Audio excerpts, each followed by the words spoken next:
Hello and welcome back to Rage Gaming and a new Elden Ring / From Software update and news video. Very recently we've had some very interesting details come out of the data mining community. Some cool translations from a press guide, the potential general size of the DLC, and hey, even that immense disappointment that was Gamescom Asia in regards to no announcements from Software. And of course, we've also got the ongoing progression of what we know and expect from Software next, so let's talk about it. First up then, a quick mention of when are we actually going to get Elden Ring DLC news? Well, we can expect that to happen at the Game Awards for 2022, which takes place on December 8th. There's been an ongoing expectation that we'd get something from FromSoft over the very recent weeks and even months due to speculation about, say, Armored Core, the likely next major project claimed to be near completion by Miyazaki himself months ago. And that next project is expected to be Armored Core due to quite a variety of details, such as From Software themselves accidentally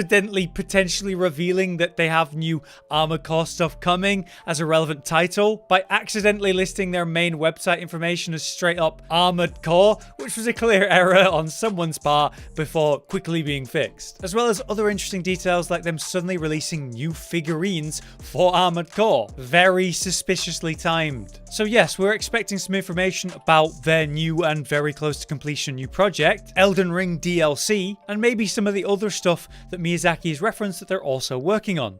But why have we not heard anything yet? With multiple events like the Tokyo Game Show back in September and also Gamescom Asia very recently, we've had nothing. The Tokyo Game Show is an event that From Software has a long history of doing big reveals at, and that came and went. With Gamescom Asia, which happened last month, that was another great potential for maybe something. We got nothing. So at this point, we are heavily expecting it to be finally at the Game Awards, which does have major announcements and reveals every year in an E3 style of format, semi-replacing it. So I wouldn't be that surprised if the Game Awards had paid for the announcements to be at the said event to garner more interest and viewership. After all, in my opinion, Elden Ring is going to be Game of the Year, and they probably know that. Still, I'm bewildered we are so far into all these opportunities for them to announce something, and yet we have nothing official. So it's all riding on the Game Awards this December 8th. Moving on though, let's talk about some exciting information about the Elden Ring DLC. We have new Datamined information that indicates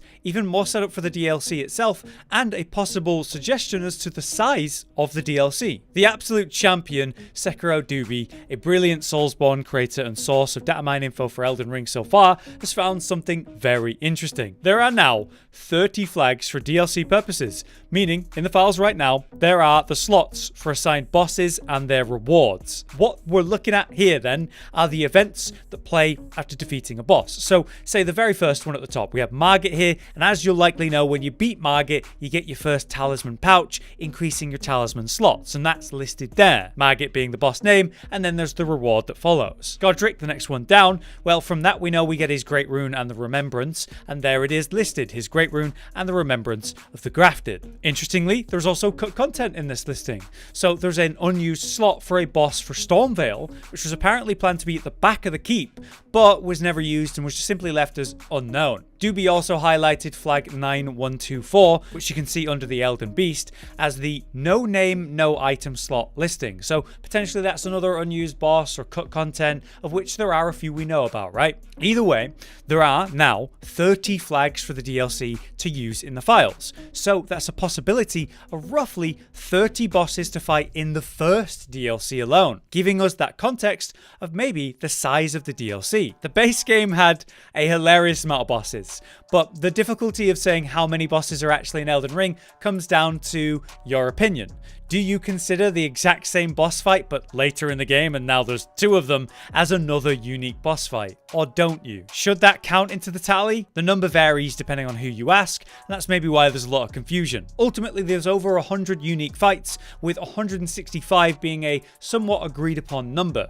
The DLC of a current potential 30 would be close to 1/6 the amount of the original game then. I think that size makes a lot of sense for a DLC. You know, just a first one at that, remember, compared to the Soulsborne series and their DLCs and the size compared to the originals. Map-wise, I would say you could imagine, say, the size of Limgrave or the Lakes, or any one of the major main regions, that could be the size of the DLC, full of roughly 30 bosses. As Doobie mentioned, these slots are merely the potential for bosses though. They don't have to use all of these, so maybe there's 30 slots and they only use 25 or whatever. We see that reflected in the full game and the slots available there, but they did use most of them, so roughly 30 bosses is still a reasonable guess. Moving on with that context in mind, let's talk about the Bestiary. Ivy here on Twitter has this really fantastic little thread as of early November to do with the unreleased Bestiary. It's actually something I've spoke about in the past. You see, there was an early unused version that seemed to be planned for the game,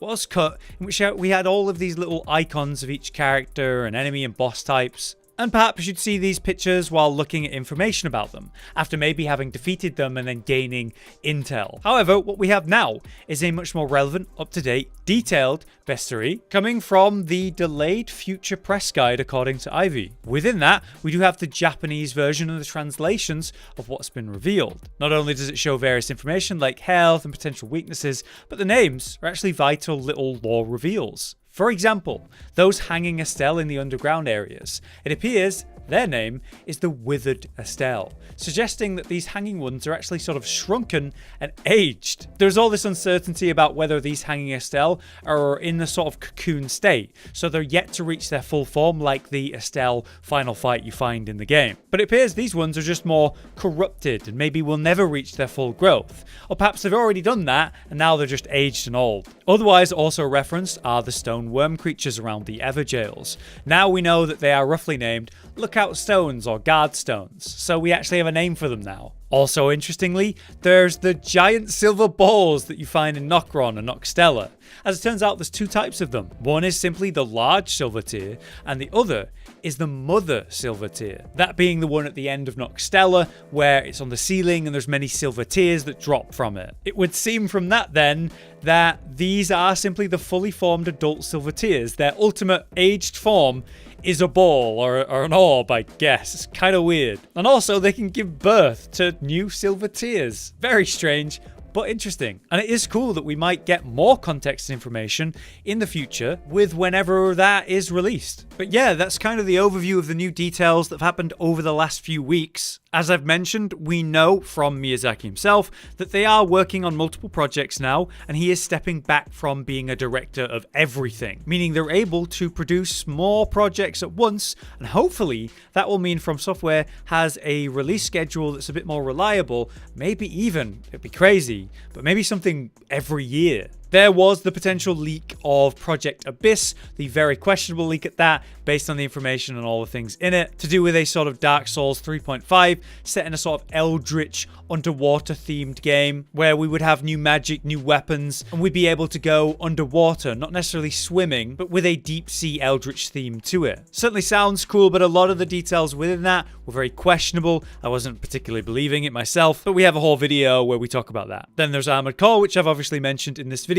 We also have a full video on that if you want to learn more about that. But in essence, I am fully expecting From Software to announce something major at the Game Awards show. We are expecting Elden Ring DLC information imminently. We are expecting a reveal and information about their upcoming next major project, which I speculate is Armored Core. And then there's all their other projects, which maybe we won't hear about anytime soon, but it's nice to know that they're working on them right now. What do you guys think? Is the Game Awards finally gonna show us what we're gonna get next? And when do you think the DLC will actually come? Like, what will be the release date? If I had to guess, I would say roughly 1 year after the initial launch of Elden Ring. So late February, early March, that would be my guess as to when the DLC will launch. But we'll have to wait and see. If you do enjoy these news information style videos about From Software and Elden Ring, then please drop a like. It means that I'm able to keep doing them in the future. For now though, I've been Hollow, you've been you. Thanks so much for watching.